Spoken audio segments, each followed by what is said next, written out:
এক মহিলা গ্যাংস্টার একদিন নিজের গ্যাং ছেড়ে দেওয়ার অনুষ্ঠান করছিলেন, আর তখনই ওপর থেকে একটি মেয়ে তার মাথায় আছড়ে পড়ে, আর মহিলা ওখানেই মারা যায়। আর অবাক বিষয়, দুজনের আত্মা শরীর বদলে ফেলে। মেয়েটিকে মৃত ভেবে পরিবার কফিনে রাখে। কফিন বন্ধ করার ঠিক আগে হঠাৎ মেয়েটি জেগে উঠে আর লাথি মেরে ঢাকনা উড়িয়ে দেয়। সবাই বলে ভূত ভূত, কিন্তু মেয়েটি আয়নায় নিজেকে দেখে চমকে যায়। এটা তার মুখ না, সে তো আসলে মাফিয়াদের বড় বস।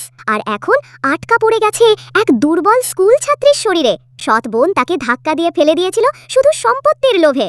মেয়েটার কথা নিজের দাদু বিশ্বাস করতে চায় না, উল্টে তাকে চাবুক দিয়ে মারতে আসে। তখনই মেয়েটি রাগে দাদুকে দেয় এক ধাক্কা।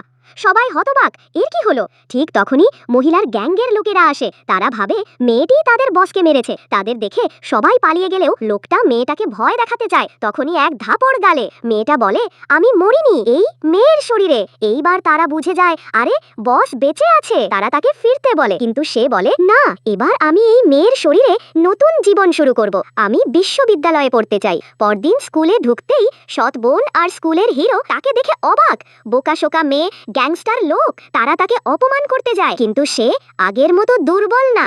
একজনের হাত একদম মুচড়ে দেয় আর অন্যজনের মাথায় পানি ঢালে, বোতল ছুঁড়ে মুখে মারে আর বলে, আর আমাকে বিরক্ত করলে ভালো হবে না। ক্লাস হতভম্ব, কারণ যে মেয়েকে সবাই বোকা ভাবতো সে আজ সবার সামনে দাপুটে গ্যাং লিডারের রূপ নিল।